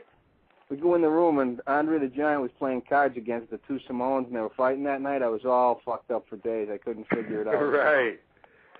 Right, yeah. That's, yep. So, I mean, that's the way that people used to see stars. You know, Hollywood used to have that control. Louis B. Mayer was the mafia king. He owned Hollywood, and that meant he owned L.A. because he had cops, lawyers, judges, everybody in his pocket. And when his movie stars would get busted for whatever, being drunk and disorderly, having sex with underage girls, whatever, they would bring them not to jail but to Louis B. Mayer, and he'd give them the payoff. And if somebody was murdered, Louis B. Mayer would come to the scene, and they would completely clean up the scene, hide the evidence. Cops would get called like 45 minutes to an hour later. Always that way. And his stars, he controlled their image. Rudolph Valentino was like the heartthrob. They used to tell these stories to everybody about how the women that he worked with would pass out when he'd kiss them, and they'd have to wake him up after the camera, and people believed all that. And really, I mean, he's very heavily rumored to have been gay. Nobody knew that. They bought tickets, and they controlled the image that much. Nowadays, you never get away with it. TMZ, National Enquirer, everybody's right there in your backyard waiting to bust you. Yeah, like Rock Hudson, man. Cell phone cameras do away with all of that, man. I mean, we had that with the gay thing is Rock Hudson, Montgomery Clift. It was rumored Cary Grant was. Hey, was Montgomery Clift Rock Hudson's boyfriend? There's a rumor. Huh. They even said, Adam West, too. Really? I don't know that. No, I didn't hear. No, don't say Batman's gay. So, Rob, are you still wrestling now, or? Hey, could you imagine when Batman was walking up the side of the building? If now the you know guys why. popped out the fucking room. Well, now you know why they like sliding down those poles. Hey, picture when Batman used to walk up the wilderness. Oh, my. But all right, thanks for the call, Brett. To answer your question, yes, I'm still wrestling internationally only. I'm getting ready for like a 4 or 5 week tour coming up of AWR. You go to AWR Wrestling, Google that, because I'm not exactly sure what the address is, but I think it's awrwrestling.com. You can see a little bit about the group, November 12th till like December 10th or something. Bret Hart is going to be on the shows in Germany. We'll also be in France, Romania, Bulgaria. Sid Vicious is going to be over there. Crazy. And wow. Yeah. Is he cool? Sid's cool. I don't know him like real well, but I used to hang out with him and burn a little bit with him in the old ECW days. And I always, right on. Yeah, I thought he was cool, but also I was kind of marking out a little bit, you know, because I was like, you know, I was a fan of his. Like, wow, Sid Vicious, man. He's still fucking huge. Still huge. He's very big dude. Very big. I seen him at a show in July. He's still massive. Well, good, yeah, because, I mean, last time we all saw him was that horrible footage of him breaking his leg in the ring, trying to do like the one-leg kick off the top rope. Oh, that was fucking hideous, dude.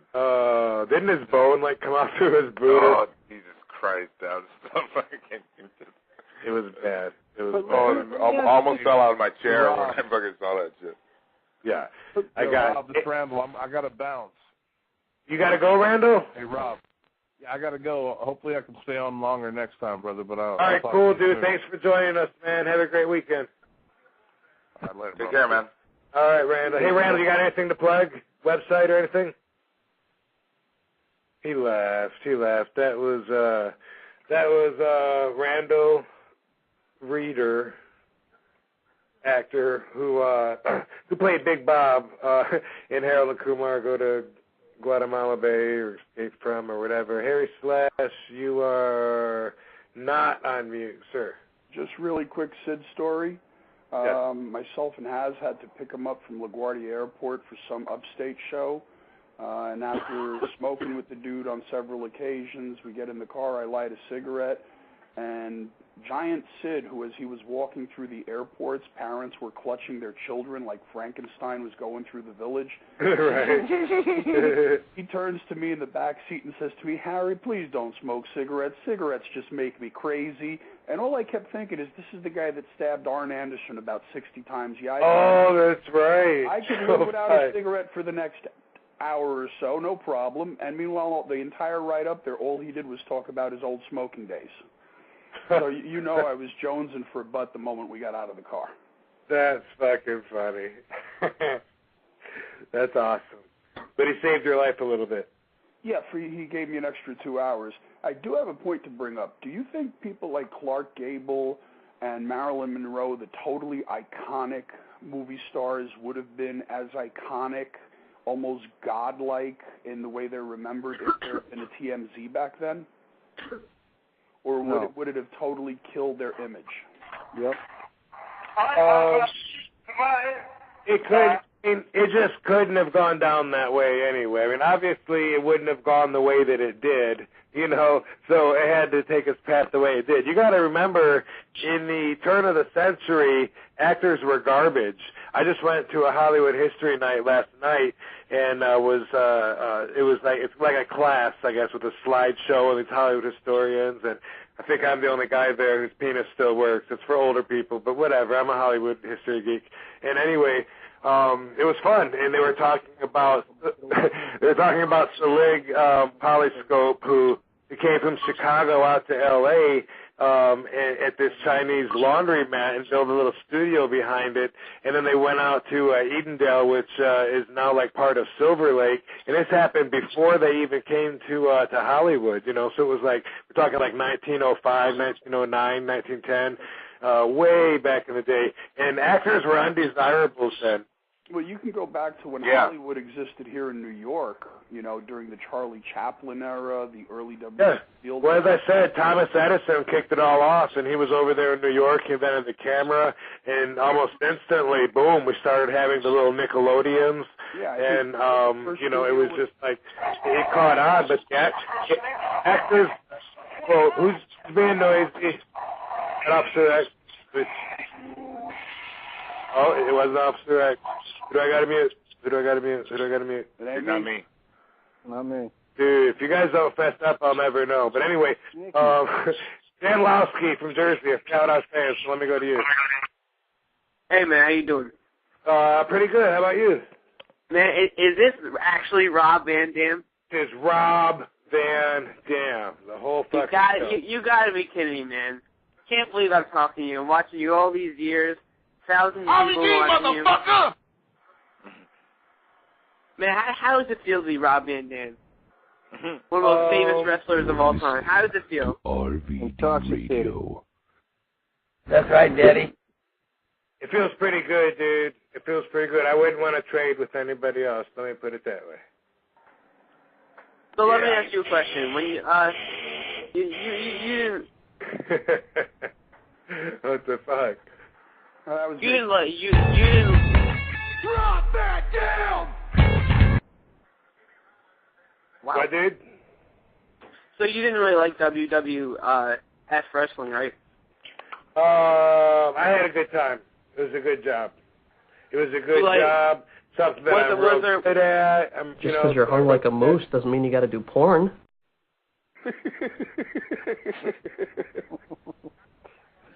You know? Hey, let me ask you a question real quick, Dan Lowski. You're filmed a bunch of times every day, man, when you go to the bank, when you go to McDonald's, and does that bother you, or are you okay with the fact that your image is filmed so many times? Oh, I'm okay with that. You know why? Because a fine lady might see me, I might catch her eye, and things might lead to the bed, you know what I'm saying? No shit. She might say, "Hey, he was cute. Can you get his license plate? Let's blow up on that plate. Hey, let's get a run. Let's get a run on a EXK318." Dude, good thinking. Good thinking, man. So, Right, cool. yo, Rob. Uh-oh. I just muted him as he was. Yeah, you're on still. Let's hear it, dude. You do all these like big ass like frog splashes, your tables, and everything. How much wear and tear? How much wear and tear? Huge. How many broken bones you suffered throughout your career? There's nothing like that, penis breath. I don't know because I don't get them diagnosed all the time. You know, the only ones that I've got X-rayed and knew for sure they were broke was my ankle and my wrists, like twice my wrists. Other times, you know, I'm sure I've done little cracks and little fractures here and there, but you know, shit that I didn't even go to the hospital for. So, you know, 20 years. I did a fair job on my body. Now let me ask you something. I know obviously all this wrestling shit is like staged and everything, but how much do you have to improvise, especially in ECW wrestling, when it was probably not as staged as like WWF wrestling, WWE wrestling was? If I understand the question right, Mr. Danlowski, you don't have to stage anything. You can get in the ring if you're good enough, and if you're in the ring with someone good enough or not, because if you're good enough like RVD, I could have a match with a broomstick. I could just go out there and do it, and you connect with the crowd, and you know how to move, and you got the confidence because you've seen yourself do it because you've been there. You've got the experience based on reality, and that's what we're talking about. Frank Lowski calling from New Jersey. Dude, is that a Polish name? Don't get shy on me, Frank. Don't get shy on me. What's up, Frank? Hey, how's it going? It's going all right, Frank. How are you? How you doing, Frank? Good. And to answer your question, in fact, it is a Polish name. Dude, I got one of those too, and Danlowski sounded a little bit Polish, but it was spelled with a Y, so I think it might have been German. I got a Polish name too. That's how I knew, but you should have another syllable. Lowski's kind of short. I think you probably shortened it. Not you, but your grandpa. Did he shorten it? Was it really Laukowski? Yeah. Originally it was Orlowski, but now it's just Lowski. I knew it! Frank, good call, dude, man. You're filmed all day long, man. When you go to the library, you're just checking out books. Somebody, if they wanted to, could find out what you're reading. But they don't care, man. They just have the cameras on you just in case some freak comes in and wants to, like, suicide bomber wants to come in and blow the place up. There's a lot of crazies out there and stuff. I think it's a good idea to have these cameras everywhere, private and public. I think that every public place you go to, with no exceptions I can think of at the spur of the moment, should be filmed. I assume that I'm being filmed when I go out in public and I'm inside another business. People that have their own cameras they can pop out, I think that's good too. What do you think, Frank? I think that's also a good idea, but I got one question. What about when I'm jerking off? Are they going to film me then too? Well, here's the thing with that. I'm glad you brought that up. If you are jerking off at the local public park playground while you're watching 5-year-olds on the merry-go-round, well, guess what? You should be caught on film so they can see you, they can watch out for you, or maybe they might even recognize you and go and tap you on the shoulder and say, excuse me, sir, you need to come with me. Now, if you're at home and you're watching lesbian porn, such as I Love Lesbians number 10 on your TV, and you're jerking off, I think you're safe. I don't think anybody should be filming you there, unless if you've been cheating on your spouse and she's got like the cheaters crew and they got like a hidden camera and a teddy bear and they're filming you. But that's pretty invasive, I think. Yeah.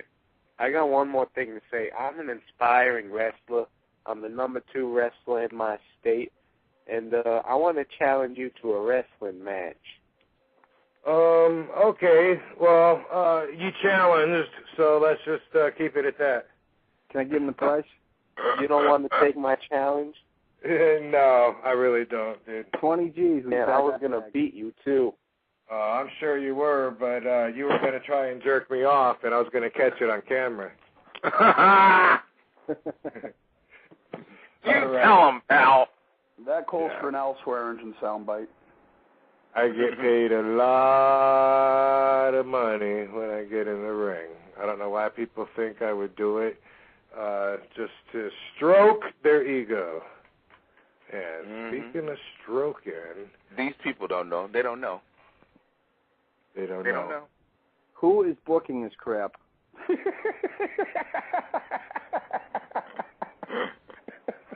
Don't have an assistant, so I'm doing everything myself. I'm looking up Fonzie Daddy. I'm going to try and give him a call because I know he wanted to be on the show, too. So, Fonzie Daddy. Let's see, 81, oops. Don't want to let you guys have his number. 555. I was going to check with him first before I gave it to everybody, you know. 555. Jingles, are you at a fair or something? I was. That's why you're back home now? Yeah, I had to get home because my cell phone battery is dying. See, you weren't going to say it, but that chick that does the voice was going to say it. I know. Dude, that's like the worst. I thought about that before. I thought, like, that's the worst scenario if I get a machine and need that to happen. All right. Yeah, I'm totally, dude. You know what? I called him earlier and didn't get him, but yeah, we'll try him. So, what is it? The Orange County Fair or the fucking L.A. Fair? No, it's a little street fair they have in the old town where I live in Upland, and they have really good food here, or there. Is that where you said there was more? No, I forgot where I was when I said that. Okay. I think that was San Diego when I said that. There's a lot of chicks there. More than a gynecologist's office. Yeah, yeah. Can I say the word? Fuck. I don't see why not. I said there was more pussy than the gynecologist's office. This is amazing. I'm sorry, Nikki. I know she got offended. I'm sorry, Nikki. I know she got offended, but I'm sorry. I'm sorry. And slapped myself. But there's a lot of chicks there, though. Nikki doesn't like the word pussy. I happen to be a big fan of it myself. How are we on the word snatch? Hey, Derek, I like cooter. I like cooter. I like cookie. Cookie's good. Snatch? I don't know. Oh, it's so porno. It's great. I know. Hey, let me see a snatch. You know, it's just like what? Or you can go 70s and say muff. A muff for JJ. With a vertical grin. Vertical grin. Oh, yeah, the vertical smile.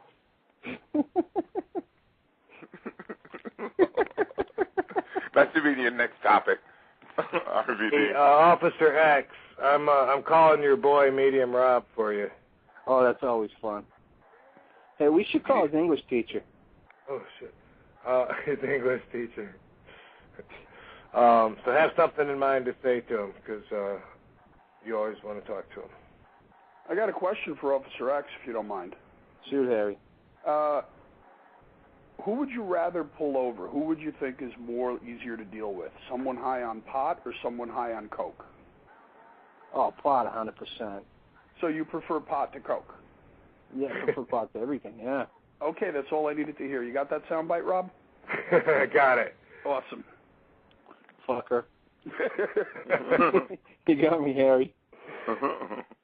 Well, it's the truth, man, because you don't want to deal with Officer X, you don't want to deal with no fucking tweaker. Those are douchebags. No, I mean, forgive me, but I've never seen two stoners have a fight. Usually the coke heads, the crack heads, the heroin addicts, and the drunks that are fighting. It's the potheads that are sitting back watching. Maybe over a pizza or something. You'll get a fight. Medium Rob, motherfucker. What up, motherfucker? Officer X wanted me to call you. He misses you. Hey, Hey, Medium Rob. What up, Mr. Officer X? The rumor on the street is that you were wearing Triple D's knee pads around the gym the other day. Is that true or false? I will never step foot in no gay gym. Now, would you like to be? Now, should they videotape the gay gym, Rob? Huh? Do you think they should have video cameras in that gym? I have no idea. I think he fucking carries cameras inside the showers and for his directing of his gay movies. Medium Rob, how do you feel about the fact that there's video surveillance all day? That like, do you feel like it's an invasion of your privacy, or are you like, all right, fuck it, it keeps us safe? Yeah, depending. Say it in English now, please. English? Step away from the dryer. What, are you cooking popcorn? Step away. What? Are you making popcorn while you're talking to us? No, it's not awkward. I'm just... No, popcorn, motherfucker, popcorn. Popcorn, motherfucker, do you speak it?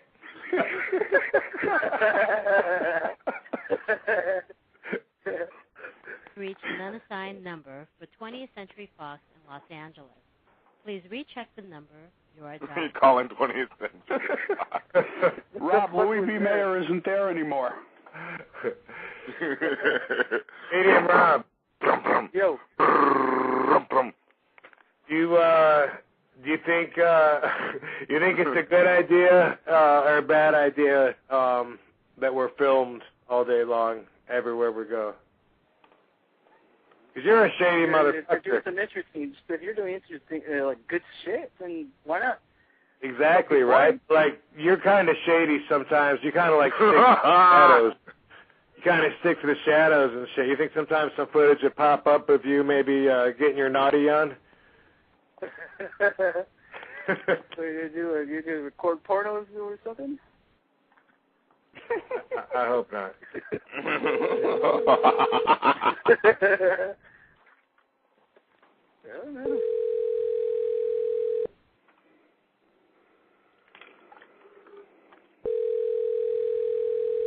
Three ringy dingy. What the fuck is ringing?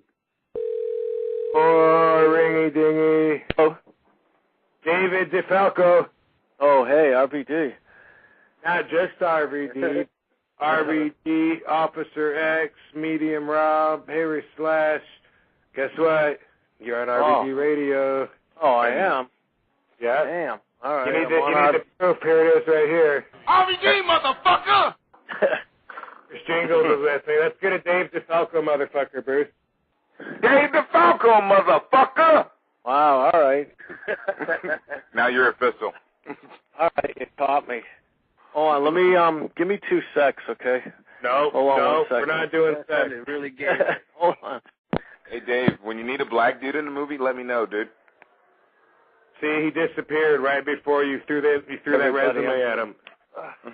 That's wow. He's going to kill you in the first This scene. is an unexpected surprise. Dude, I'm serious, dude. You can kill me. You can kill me in one of your movies, dude. Please. Yeah, well, hopefully we're going to be doing some killing, and it's time I got to get back to the horror. You know, I mean, that action almost did me in. So. Oh, dude, I want to be this guy, the black guy in the horror movie that goes, "Oh shit!" I want to be that dude. All right, I'll write that into the next one. Dude, I want that written into.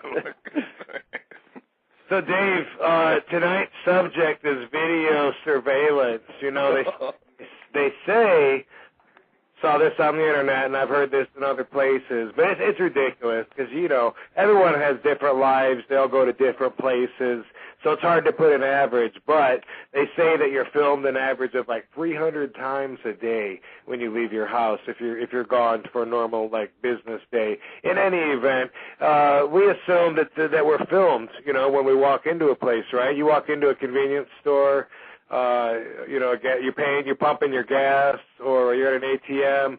You know the camera's on. We have cameras on at certain intersections, whatever. I mean, plus there's people also who have their own cameras on their phones and shit. Some people have issues with this, and they think it's a total invasion of their privacy. What do you think? Well, first of all, I do agree that, now more so than ever, there's this whole thing with these surveillance cameras. But as far as, to me, it really doesn't bother me unless I was, deciding on undergoing a criminal act, because, like, if I'm not doing anything wrong, and then, because these cameras can also be used for a very good thing. Let's say someone gets robbed or, it definitely cuts down on crime because, there's cameras everywhere, so you're not really going to be able to get away with much. Like, it really wouldn't bother me if I'm just, like, going to the store or in a parking lot or going to the ATM, because I'm not really doing anything personal, and having those cameras there is, like, I guess, really good security. So unless, like, the only time, like, that would bother me if like, I was a criminal, because then I'd be like, shit, now there's cameras all over the place. How am I going to get away with anything? But if I'm not doing anything wrong, and, like, no, it really doesn't bother me. Now, if you said, like, all right, well, now you're going over this chick's house and there's cameras mounted in the bedroom, and then I might say, well, now, when you're doing stuff that you might not want filmed, then it's, like, becomes a different issue to me. Just because you're hung like a moose doesn't mean you got to do porn. Well, I totally agree with you. That's how I feel about it, too. Yeah, like, does it bother you, Rob? Like, there's a lot more bad people than we want to admit. There's a lot more out there than we're exposed to. We don't run into all the people that make the nightly news. Thank God, those people are out there. Those people are out and now it's like, and they get caught all the time doing some immoral shit because there is a camera. So I don't think it's a bad thing, and I don't, I don't have, I can't think of too many times during the day where I'm doing something I'm ashamed of, where I think, oh my God, I don't, hope a camera's not on me. I mean, not out in public, right? Yeah, not only where does it end though? That's the thing is where you're missing with.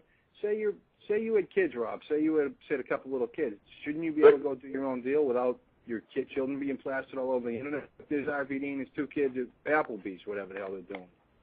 Yeah, but can I interject something about that? First of all, those cameras, like, they're not, like, super clear, like, taking videos of people. I mean, a lot of them, like, if anything, they have to, like, they have to re-enhance them just to make sure they get the images, because those cameras are just these raw digital cameras that go all the time, and, like, they're picking up images, mainly looking for people that are breaking the law. And if, like, so it's not like, it's going to pick up any footage of Rob with his kids and they're going to do anything with that. I mean, I'm sure there's a lot of celebrities that pass the cameras all the time. It's just a system they got in place really looking for criminal activity. So, I mean, I don't have any issue with them whatsoever. I mean, none of that footage is first of all, there's nothing valuable they would ever pick up and that's even that clear. And secondly, there's no way anything off those cameras is going to end up anywhere other than, in the hands of the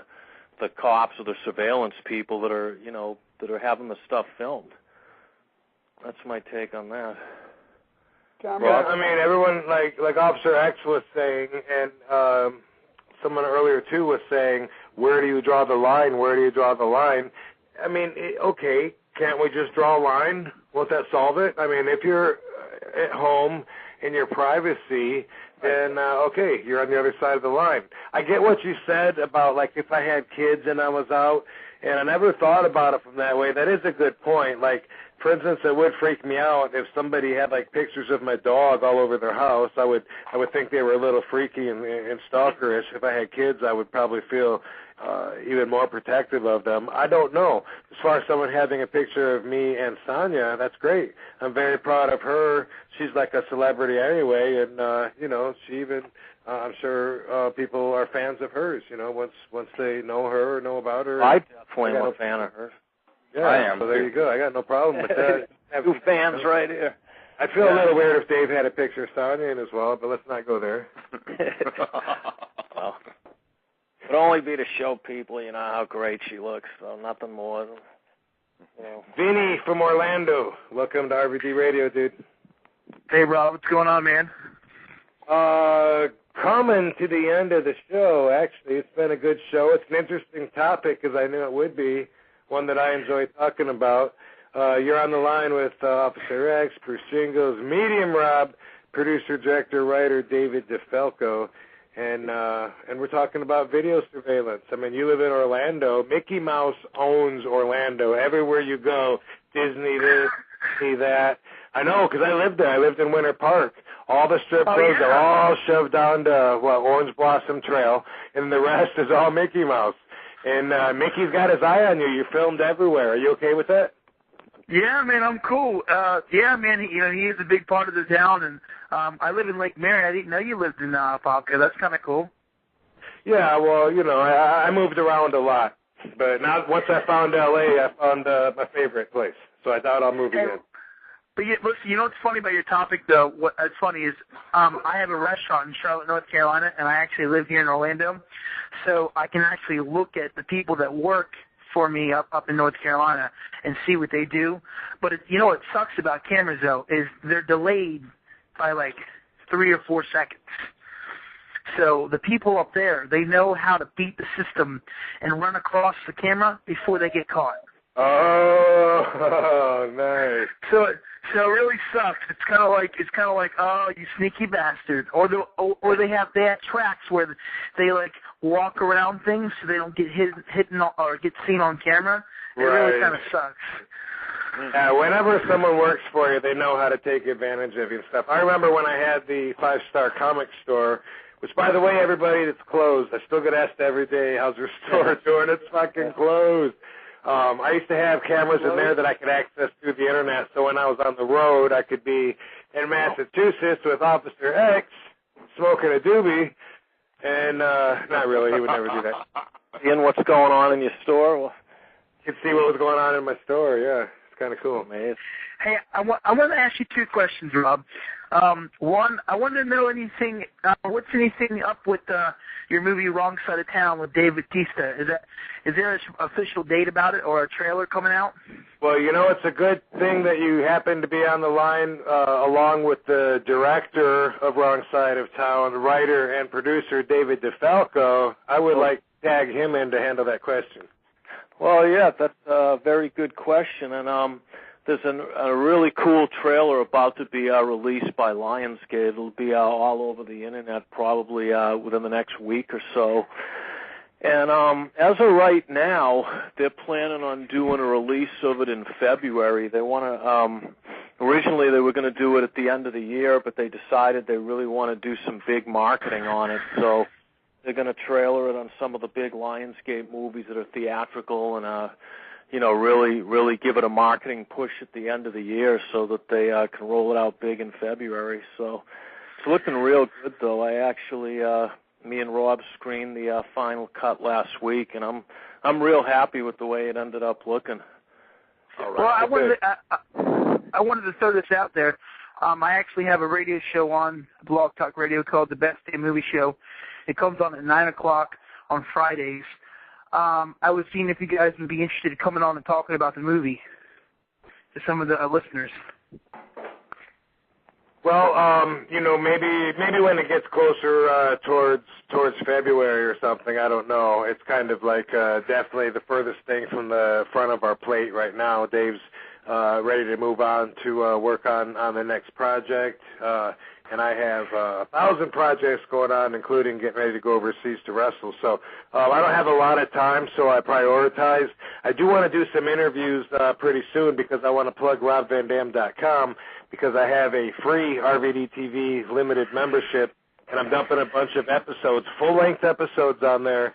So go and sign up at RobVanDam.com for free. No credit card, no catch, no gimmick, and get a bunch of free shit. There'll be 3 episodes, more and more, and click on the advertisements. We have advertisements on the site. We're going to have more.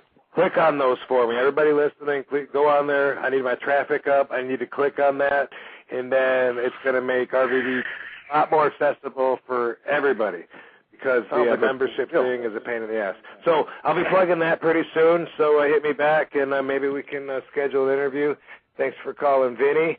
And what are the odds you want to talk about wrong side of town and we have David DeFalco? Dave, I feel like I should also warn you, you're on the line with Mr. Medium Rob. Oh, great. My good old friend, Mr. Medium Rob. Hey, Medium. What up, man? How you doing, man? Medium Rob likes to talk at the exact same time you do, so you don't know that he answers it. When's the ring time gonna happen? What? When's that ring time ever gonna happen? It's been like fucking 2 years since. Oh man, I was. Now we might have some time opened up where we could focus on maybe getting that match started again. He didn't know I was sick in September, did he? Did he know that I got really sick? Did you know that? I didn't know that either. Yeah, no, I was almost out for the count in September, and then Medium Rob would have won by default. So, yeah, we should have done it in September, Rob. You would have been, I got a really bad stomach virus, which took me out the entire month, and it was one of the worst things that ever happened to me. I wouldn't wish on my worst enemy, so I'm just, trying to recover. Huh? Was it something you caught at the gym? You know what? It's funny you say that because I said that to my brother in the car today coming back. I said, I think all the things I've ever gotten here I probably did get from that gym. So, seriously. I was trying to figure out, I go to the Gold's Gym, the infamous Gold's Gym. Gay Gym? Yeah, well, I mean the Gold's Gym over here in Hollywood. Whatever. RVD Radio. Hi, baby. Hi, baby. Oh. How are you? I'm doing great. How are you doing? Good. You missed a really good show. Yes, you I did. Yes, but we're about to close it up, and on the line with us, off of mute, we got Harry Slash, Officer X, Bruce Jingles, motherfucker, Medium Rob, and David the Demon DeFalco. Hey, SVD. Oh, my God. SVD. What's that, Seaman? Hey, I told everybody I was one of your biggest fans, too, so. You are? That's awesome. Yeah, of course. You should know that. Totally. Yeah, and Rob was saying how you have a lot of fans, too, and I said, I'm a very big fan of SVD, so. You know, it always, that's cool, but it always kind of flips me out to when I realize that I have fans. I'm like, oh, yeah. Because I didn't aspire to that, you know what I mean? But I feel like I have fans by default. Oh, yeah. Well, you should. I mean, I'm a huge fan, just so you know, but I mean. Me too. I mean, I would think, I mean, I know a lot of people that know, actually know about you and say, oh, we know SVD, we've seen her on a bunch of stuff, so. Yeah, I think there are a lot of SVD fans out there. I'm pretty sure she knows that I'm her biggest fan, huh, baby? Oh, yeah. Absolutely, honey. How do you feel about the fact, how do you feel, baby? We're talking about the fact that we get filmed. Normal people get filmed all day, everywhere that they go with all the cameras, security cameras everywhere. Unless you run a plane into the Pentagon. If you crash a plane into the Pentagon, it doesn't show up on film anywhere. There's no video. Absolutely no video. Isn't that amazing? Right. How do you feel about that, baby, being filmed all day? You think it's good or bad? Like the British CCTV, I kind of have mixed feelings about. There's a real American side of me that's like, no, that's an invasion of my privacy. But on the other hand, I'm like, it's a safety factor. You know what I mean? Like being a petite woman and being able to be easily overpowered. I feel like there's going to be at least a record. There will be like some kind of description of somebody that if they attacked me, you know what I mean? I agree with her. But there's a part of me that's like that hardcore American, Midwestern, Oklahoma diehard part of me that's like, no, fuck that. That's an invasion of privacy. At least you can identify where that feeling comes from. Oh, yeah, that comes from my upbringing. Right. Well, you know the Midwest upbringing.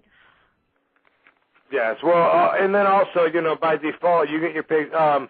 Officer X was saying, what if we had kids and every time we went out to dinner, people were paparazzi was in their face taking pictures. Like, where do you draw the line? When's it too much? Oh, see, now I'd be all mother hen about that. I'm sorry, I'm not a parent, but I can only imagine that if I were a parent, that the child would be my number one priority. And if you want to snap pictures of my child as a paparazzi and try and make money off of that, oh, no, we are going to have problems because that's when Mother Bear takes over, and you do not get between Mother Bear and her cub. That sounds ominous.